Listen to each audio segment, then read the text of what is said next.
Halo bro and sisters sekalian dimanapun berada. Ayo bergabung dengan Ika Faket merajut potensi alumni untuk kebangkitan FKUKI. Episode saat ini kita berbincang-bincang dengan alumni yang pernah studi lanjut dan ada yang tinggal di Jerman. Sekarang kita nikmati persembahan alumni FKUKI. Silakan, Sena. Halo, selamat pagi, siang, sore, malam, abang dan kakak di seluruh Indonesia maupun di luar negeri. Selamat datang di podcast Ika Faket UKI, merajut potensi alumni untuk kebangkitan FKUKI. Kali ini kita akan mengundang narasumber yang tentunya sangat spesial. Dan sebelumnya saya ingin berterima kasih atas kesediaannya dokter untuk ingin berbincang di podcast Ika Faket pada episode ini. Untuk mengetahui siapakah beliau, mungkin saya akan perkenalkan Dr. Heston. Halo dok. Dan berikut juga saya akan membacakan CV dari beliau terlebih dahulu. Dr. Heston Napitipulu, spesialis bedah toraks kardiovaskular, konsultan dewasa, bertempat tanggal lahir di Bandar Lampung pada tanggal 19 tahun 1971. Beliau menempuh pendidikan dokter di Universitas Kristen Indonesia, Fakultas Kedokteran, dan lulus pada tahun 1999. Lalu melanjutkan pendidikan pada bagian Thorax and Cardiac Surgery Residency Program di Ruhr-Universität Bochum, Germany pada tahun 2003 sampai 2009. Lalu beliau juga mengambil program adaptasi spesialisasi bedah toraks kardiovaskular di Rumah Sakit Jantung dan Pembuluh Harapan Kita pada tahun 2010 sampai 2011. Lalu beliau juga pernah menjadi bagian dari General Psikian di Rumah Sakit Umum Daerah Wamena, Papua pada tahun 2001 sampai 2002. Lalu beliau juga pernah mengambil Cardiac Surgeon di Department of Cardiac Surgery and Intensive Cardiac Care Unit di Herz- und Diabeteszentrum Bad Oeynhausen, Germany pada tahun 2009-2010. Beliau juga menjadi bagian dari Cardiothoracic and Vascular Surgeon di Rumah Sakit Puri Cinere, Depok pada tahun 2012 sampai sekarang. Serta beliau sekarang juga menjadi bagian dari Cardiothoracic and Vascular Surgeon at Siloam Hospital, Kebun Jeruk dari tahun 2012 sampai sekarang. Baik, tanpa berlama lagi, mungkin langsung saja kita sambut Dr. Heston. Selamat sore, Sena. Baik, dokter. Bagaimana dokter kabarnya hari ini, dok? Baik, Sen. Panggil abang aja, Sen. Ya, siap, Bang. Siap, Bang. Baik ya, Bang. Kabarnya hari ini, Bang. Baik, Bang. Mungkin sebelum kita lebih jauh nih, Bang, kira-kira apa saja sih, Bang, kesibukan Abang pada akhir-akhir ini, kegiatan Abang pada kali ini, Bang? Ya, kegiatan saya saat ini itu di rumah sakit ya, yang terbanyak. Jadi 2 rumah sakit tempat saya bekerja saat ini, di Rumah Sakit Siloam Diagram Cinere dan Siloam Hospital Kebun Jeruk.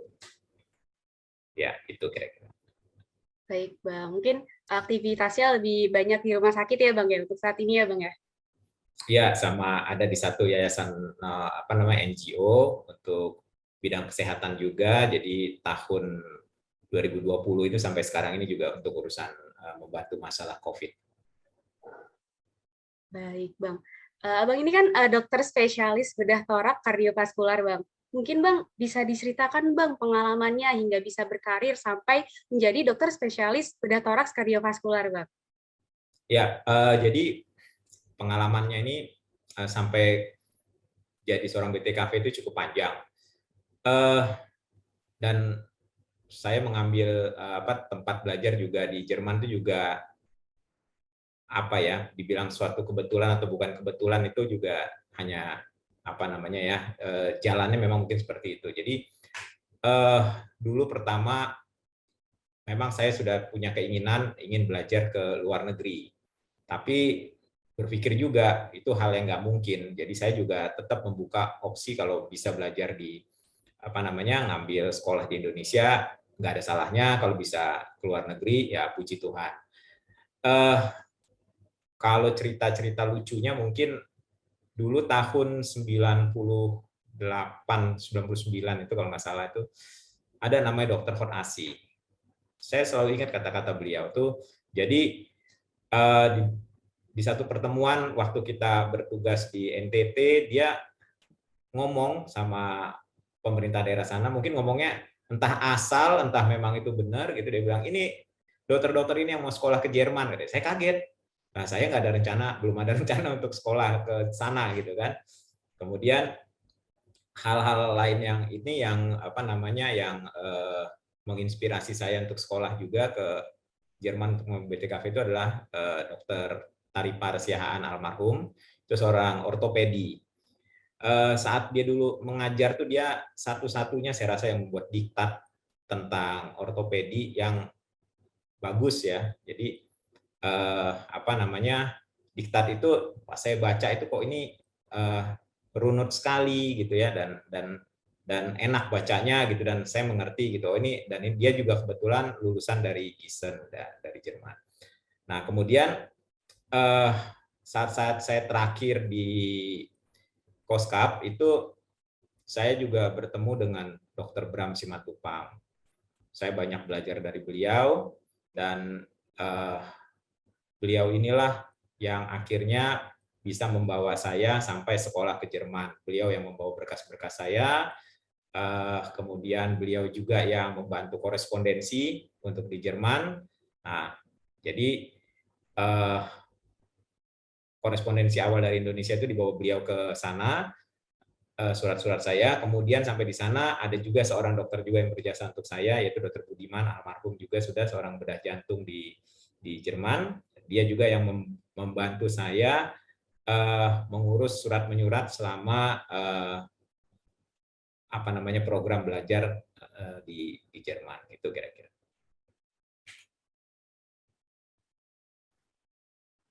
Baik, Bang. Memang diawali dari keinginan ya Bang untuk sekolah di Jerman.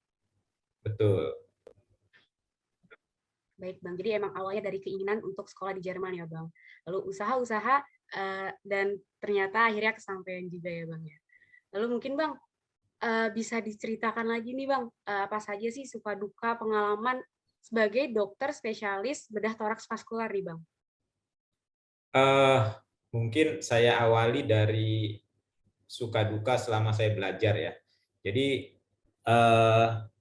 selama belajar itu dulu ada hal-hal yang apa namanya pas saya sampai di sana pertama kali itu yang berbeda sekali budaya dari apa namanya bekerja di rumah sakit di Jerman dan di Indonesia. Yang itu awal-awalnya itu buat pikir ini saya mampu nggak ya bisa apa namanya melihat apa maksud saya mampu nggak saya menyelesaikan ini sekolah ini gitu melihat susahnya dan capeknya luar biasa gitu ya. Jadi misalnya kita di sini nggak biasa untuk masang infus, ngambil darah. Nah itu awal-awal dulu itu saya kami yang residen terus mengerjakan semuanya sendiri gitu ya. Nah terus kemudian waktu kerja dan belajar untuk sama pasien itu sehari itu bisa sampai 12 jam, 14 jam gitu ya, dan itu kita lalui ya sampai akhirnya bisa selesai. Nah, itu dukanya yang tapi membawa hasil yang menurut saya hasil yang baik karena kita bisa belajar dari banyak pasien setiap harinya gitu. Kemudian sukanya mungkin ya yang berbeda dengan di Indonesia tuh saat kita libur atau free di sana itu ya benar-benar free. Jadi Sabtu Minggu kalau kita lagi nggak jaga gitu ya kita bisa bebas gitu dan itu sangat sangat teratur di sana gitu. Nah jadi itu yang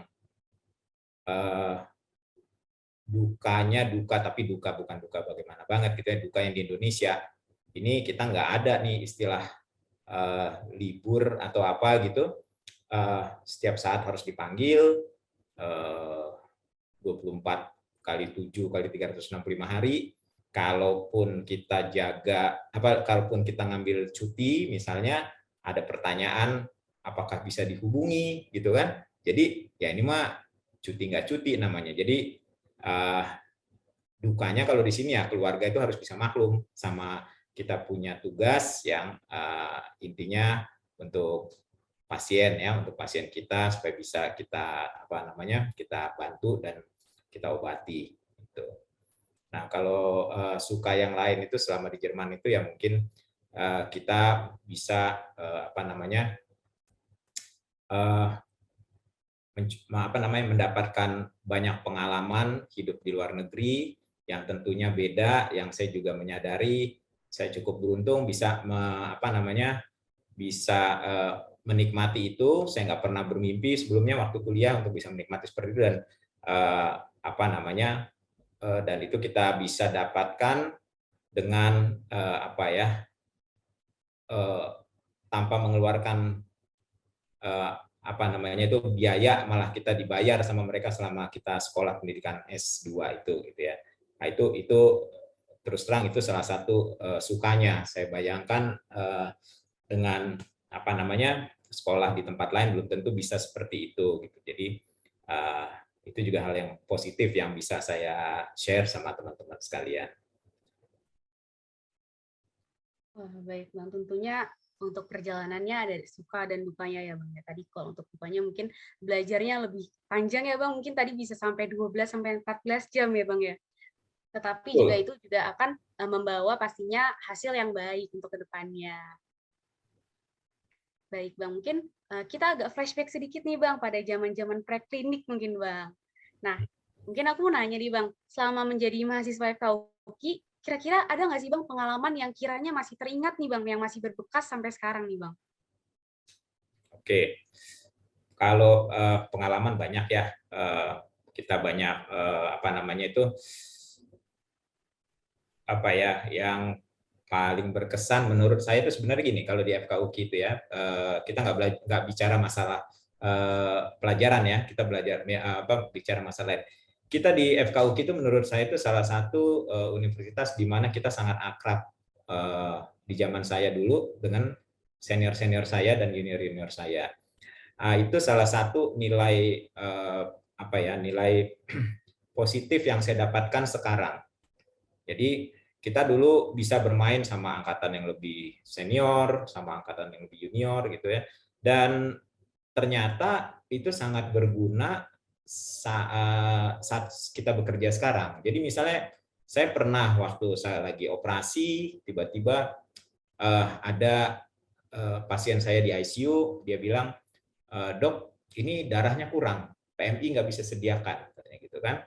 Terus karena network dari alumni UKI ini cukup baik menurut saya, atau bagi saya itu sangat saya punya banyak kontak-kontak teman-teman, saya tinggal telepon kepala PMI-nya dan bisa berhasil dapat darahnya malam itu juga. Nah, anestesi saya itu alumni dari universitas lain, dia cuma bilang begini, "Hebat ya kalian anak UKI ini, kok segampang itu ya bisa ini," katanya, bisa berkomunikasi katanya gitu kan. Terus padahal ini senior ini jauh ya, di atas saya mungkin 10 tahun atau 9 tahun dari saya jarak angkatannya gitu. Dan dia tahu itu orang, jadi dia bilang bisa seperti itu. Dan itu juga keakraban di UKI itu yang banyak membantu kita dalam pekerjaan kita. Misalnya kita punya pasien yang harus tiba-tiba dikirim ke tempat lain. Nah itu kita lihat ada anak UKI-nya enggak gitu ya. Nah, kita tinggal telepon, kita hubungi, dan segalanya jadi lebih mudah gitu. Baik, jadi ini ya Bang Win, karena solidaritas keakraban yang dibuat dari anak-anak FKUKI juga bisa berdampak ya Bang untuk kedepannya. Seperti tadi ada relasi ke senior, walaupun jauh tapi masih tetap berhubungan ya Bang ya? Iya. Baik, mungkin untuk selanjutnya Bang, sebagai penutup dari bincang-bincang kita pada kali ini, kira-kira mungkin Abang ada pesan-pesan untuk alumni FKUKI yang baru lulus kah? Atau mungkin pesan-pesan untuk mahasiswa FKUKI pada saat ini nih, Bang?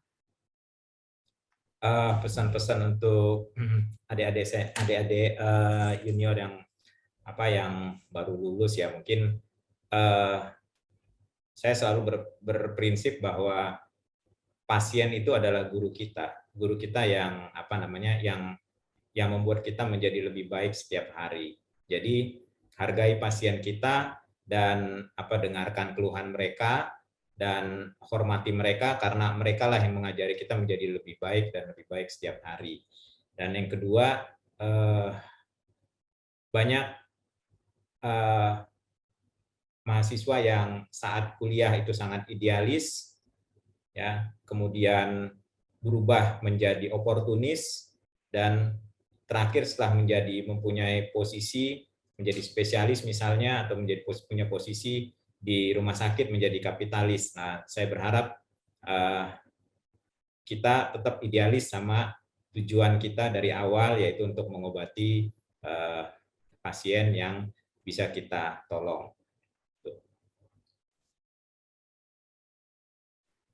Baik, Bang. Jadi intinya adalah hargai pasien ya, Bang. Terus juga dengarkan keluhan mereka, karena sebenarnya mereka lah yang ngajarin kita ya, Bang, untuk lebih baik untuk depannya. Ya. Baik, mungkin Bang sekian saja nih, Bang, bincang-bincang kita pada episode kali ini. Terima kasih banyak, terima kasih banyak Abang atas kesediaannya untuk dapat bincang-bincang nih, Bang, di podcast Ika Faket Talks pada kali ini. Dan untuk Abang, Kakak, dan teman-teman semuanya juga jangan lupa untuk saksikan terus Ika Faket Talks FKUKI pada episode berikutnya. Dan jangan lupa untuk like, comment, dan subscribe channel YouTube Ika Faket UKI. Melayani bukan untuk dilayani. Terima kasih.